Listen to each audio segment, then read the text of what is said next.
오늘 우리는 함께 읽은 본문을 중심으로 그리스도인의 삶의 본질적인 동기가 무엇인가, 우리는 무엇을 우리 삶의 동기로 삼아 살아가야 하는가에 대해서 함께 생각을 해보길 원합니다. 오늘 우리가 함께 읽은 본문의 표면적인 주제는 음식을 먹는 것입니다. 무엇을 먹는가, 무엇을 먹으면 안 되는가. 하지만 그 핵심은 자유의 행사에 있습니다. 이 본문을 다루기 위해서는 바울이 8장과 9장을 통해 먼저 교훈한 내용을 간략히 살펴봐야 합니다. 당시 그리스 문화에 만연하던 우상 숭배는 일종의 축제의 형태로 진행이 되었습니다. 그래서 제기되는 문제가 우상에게 바쳐졌던 제물을 먹는 것에 관련한 것이었습니다. 이러한 문제에 있어서 바울은 먼저 8장을 통해 우상에게 바쳐진 제물이었다 할지라도 그것을 먹는 것은 아무 문제가 없다고 말합니다. 우상은 실제로 존재하는 것이 아니기 때문에 우상에게 바쳐졌다고 그것이 우상의 것이 되는 것은 아니라는 것이죠. 오늘 읽은 본문 26절에도 역시 이러한 가르침을 받아서 땅과 거기 충만한 것이 주의 것임이라 라고 바울은 말씀합니다. 우상이라는 것은 실제로 존재하는 것이 아니기 때문에 음식을 먹는 것은 사실 아무 문제가 되지 않습니다. 예수님께서도 말씀하셨죠. 입으로 들어가는 것이 사람을 더럽게 하는 것이 아니라고 말입니다.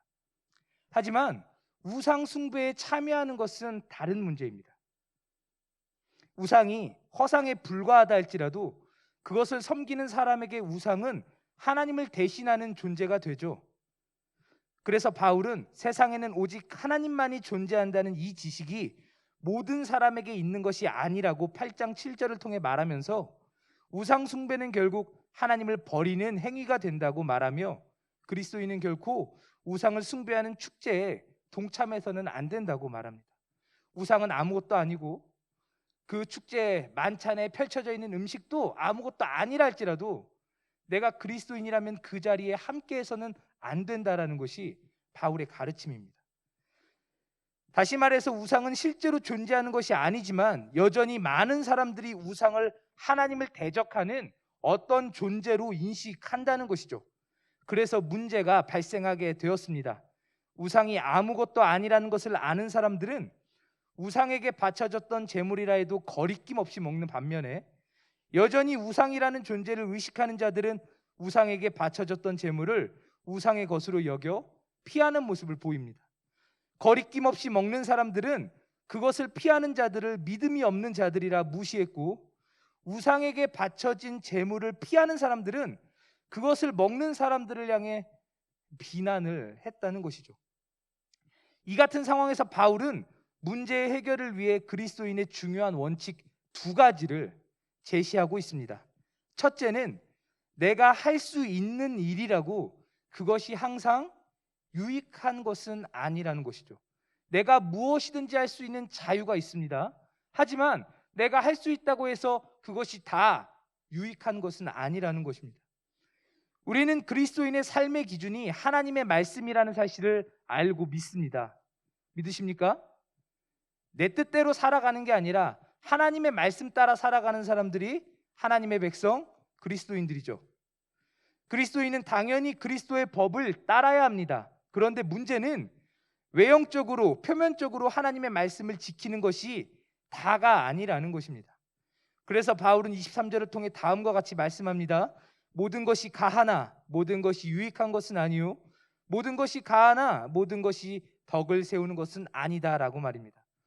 본문의 이슈를 중심으로 다시 말하자면 고린도 교인들에게 있어서 중요한 문제는 무엇을 먹느냐에 있는 것이 아니었다라는 것입니다.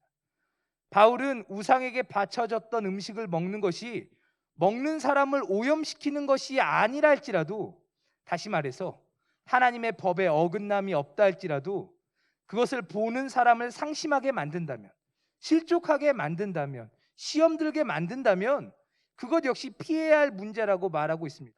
그건 네 문제지라고 말해서는 안 된다라는 거예요. 나 때문에 누군가가 시험에 들었다, 나는 정당한 행동을 했어 라고 말해서는 안 된다라는 것입니다. 그래서 바울은 시장에서 파는 것은 묻지 말고 먹되 그것이 우상에게 바쳐졌던 제물이었다는 사실이 알려지게 되면 그것을 보는 사람들의 양심을 위해 먹지 말라고 말합니다. 우상에게 바쳐진 음식 자체가 사람을 부정하게 만드는 것은 아니라 할지라도 그것을 먹음으로 다른 사람들의 마음을 괴롭게 만든다면 그것은 결코 유익한 것이 아니라는 것이 바울의 가르침입니다. 우리가 살펴볼 두 번째 원칙은 우리의 관심이 무엇을 할 수 있느냐를 넘어서 그것을 왜 하느냐에까지 이르러야 한다는 것입니다. 우리는 이렇게 얘기를 해요. 이건 하면 되고 이것은 하면 안 됩니까? 이것은 해도 됩니까? 이것은 하면 안 됩니까? 그런데 지금 바울은 무엇을 해야 되느냐, 할 수 있느냐가 아니라 그것을 왜 하려 하느냐, 그것은 왜 해야 되느냐, 그리스도인이라면 거기까지 생각을 해야 한다라는 것이죠. 고린도 교회의 성도들은 우상에게 바쳐진 제물을 먹어도 되는가 아닌가에 초점을 맞춰 다투고 있습니다. 하지만 바울이 지적하는 문제의 핵심은 서로가 다른 사람의 유익을 구하지 않고 자기 자신에게만 초점을 맞추고 있는 이 이기적인 모습에 있었다라는 것이죠. 하나님의 법에 어긋남이 없다 해도 자신의 행동으로 인해 다른 사람을 넘어지게 만든다면 그것 역시 하나님께서 기뻐하시지 않는 행동이라는 것을 바울은 지금 지적을 하고 있습니다. 그러므로 바울은 32절과 33절을 통해 다음과 같이 말씀하고 있는 것이죠.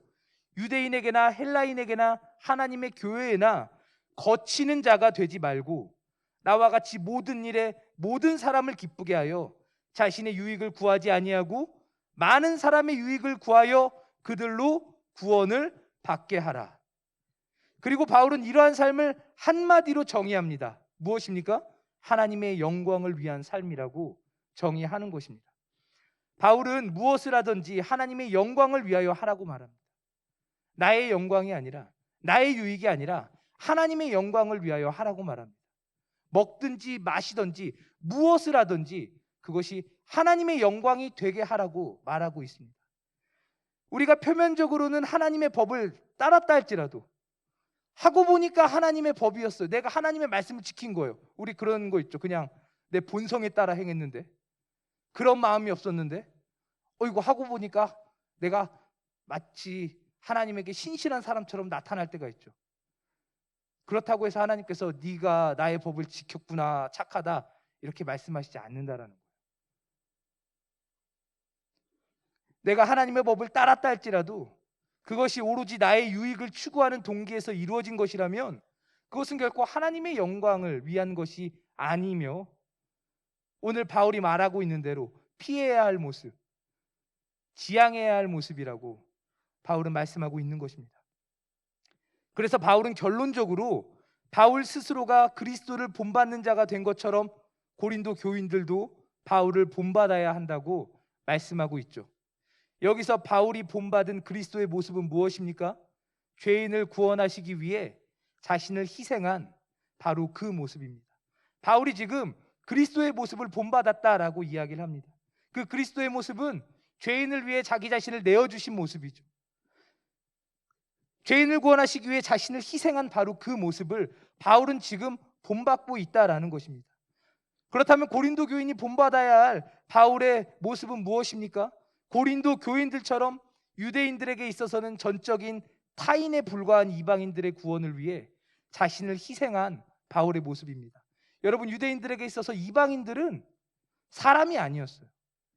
개와 돼지와 다를 바 없는 짐승처럼 여겨지던 자들이었습니다. 오늘 개가 길바닥에서 무엇을 주워 먹던 우리가 신경 씁니까? 신경 쓰지 않죠. 내 개가 아니라면요. 길거리에서 추워서 떨고 있는 개를 보며 측은지심이 발동할 수 있지만 그 개를 데려다가 마치 내 자식처럼 키운다라는 것은 쉬운 일이 아니지 않습니까?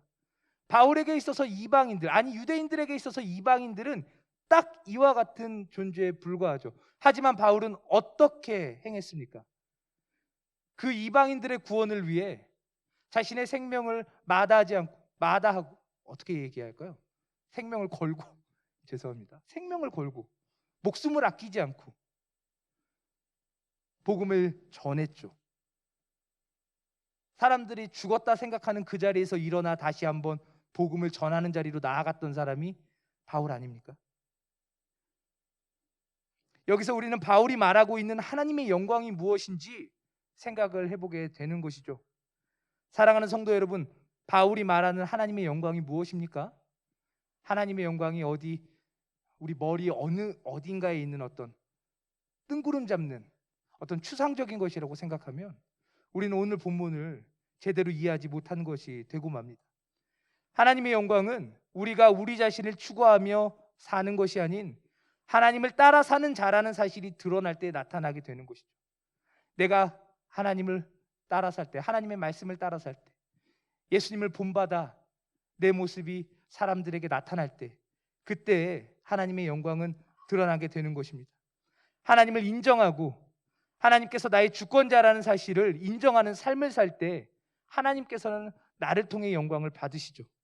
그리고 그것은 주님께서 그러셨듯이 나를 낮춰 다른 사람을 유익하게 만드는 바로 그와 같은 삶을 가리키는 것이라고 우리는 오늘 말씀을 통해 이해해야 하는 것입니다.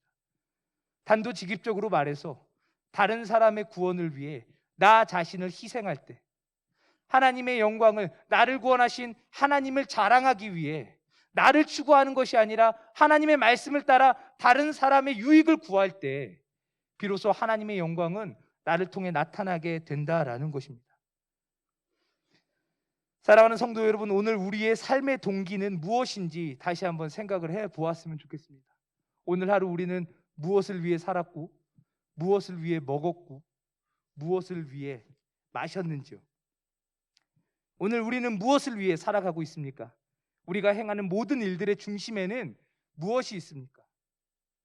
사랑하는 우리 모두 우리의 삶이 우리 각자의 유익이 아닌 오직 하나님의 영광을 위한 삶이 되기를 간절히 축원합니다. 입으로라도 먼저 나의 삶은 하나님의 영광을 위한 것으로 이렇게 말할 수 있는 우리들이 되었으면 좋겠어요. 나 같은 사람이 무슨 하나님의 영광이야? 아니요. 우리는 하나님의 영광을 위해 부름받은 자들입니다. 하나님을 찬송하게 하기 위해 하나님께서 우리를 지으셨다고 말씀하시죠. 그 찬송이 어디 입술로만 부르는 찬송이겠습니까? 오늘 바울이 말하고 있는 것처럼 우리의 삶을 통해 나타나고 드러나는 하나님의 영광이야말로 하나님께서 오늘 우리에게 원하시는 찬송인 줄 믿습니다. 우리의 삶이 바로 하나님의 영광을 위한 삶이 되기를 원하는 우리 마음의 소망이 하나님을 기쁘시게 한다는 것을 우리는 깨달아야 하는 것이죠. 겉으로 드러나는 우리의 외면적인 모습 이전에 먼저 우리의 속마음이 바뀌어야 합니다. 사람들에게 어떻게 보여지느냐, 지금 이 문제를 다루고 있는 것처럼 보이지만 중요한 것은 우리 마음이 어디를 향하고 있느냐에 있겠죠. 내 마음이 어디에 있느냐에 따라 내 모습이 어디를 향하고 있느냐가 결정되는 것 아니겠습니까? 속마음의 변화 없이 행해지는 외적인 모습은 결코 그 사람이 그리스도인이라는 증거가 될 수 없습니다. 하나님의 말씀 따라 살 수 있어요. 사람을 죽이지 말라 했으니 죽이지 않을 수 있습니다. 사람을 죽이지 않았다 해서 내가 하나님의 말씀에 신실합니다 말할 수 있겠습니까? 겉으로는 그 사람에게 친근하게 대하면서 속으로는 끊임없이 미워하고 저주하고 악독을 품으면서 내가 저 사람을 죽이지 않았으니 하나님의 법을 지켰습니다 이렇게 말할 수 있겠느냐라는 것입니다. 우리가 여전히 우리 자신의 유익만을 구할 줄밖에 모르는 이기적인 사람이라면 우리가 행하는 그 어떠한 고상한 행위도 하나님의 영광이 될 수는 없는 것이죠. 하나님은 만홀히 여김을 받지 않으시는 분이십니다. 하나님은 결코 우리에게 속지 않으시는 분이라는 것이죠. 그리스도인이라면 누구나 하나님의 영광을 위한 삶을 살아야 한다는 사실을 인정할 것입니다. 하지만 하나님의 영광은 내가 달성하는 그 어떤 업적에 의한 것이 아니라 오늘 나의 삶이 하나님을 닮아가는 것이며 하나님을 닮아 나의 유익을 추구하는 것이 아닌 다른 이들을 살리고 세우는 것에 있다는 사실을 이 시간 우리 모두 함께 깨닫게 되기를 간절히 바랍니다. 내가 무슨 유익을 누릴 수 있을까가 아니라 나를 통해 우리는 어떤 유익을 얻을 수 있을까? 내가 이곳에 가서 무슨 유익을 누릴 수 있을까가 아니라 나로 인해서 내 옆지체가 무슨 유익을 누릴 수 있을까를 먼저 생각하는 우리들이 될 수 있다면 우리가 말씀 나누기 전에 함께 기도했던 그 하나님께 간절히 바라는 부흥이 오늘 우리 가운데 임하게 될 줄 믿습니다. 오늘 우리 가운데 임하게 될 줄 믿습니다. 우리 함께 기도 제목을 나누고 기도할 때 남의 기도 제목이기 때문에 공감 없이 한두 마디 던지다가 끝나는 그와 같은 알맹이 없는 기도가 아니라 정말 우리의 마음을 담아서 하나님을 향해 간절히 기도할 때 내 가족과 같이, 내 형제와 같이, 내 부모와 같이, 내 자녀와 같이 마음을 쏟아 기도할 때 하나님께서 그 기도를 들어주실 줄 믿습니다. 우리에게 가장 중요한 것이 더 이상 우리 자신이 아니기를 바랍니다. 우리를 구원하신 하나님이 우리 삶의 가장 중요한 분이 되시고 그 하나님의 영광을 위해 하나님의 말씀을 우리 삶의 기준으로 삼고 나아가는, 그래서 하나님의 영광이 언제나 우리 삶 가운데 충만히 나타나고 드러나는 우리들이 될 수 있기를 주님의 이름으로 간절히 축원합니다. 함께 기도하겠습니다.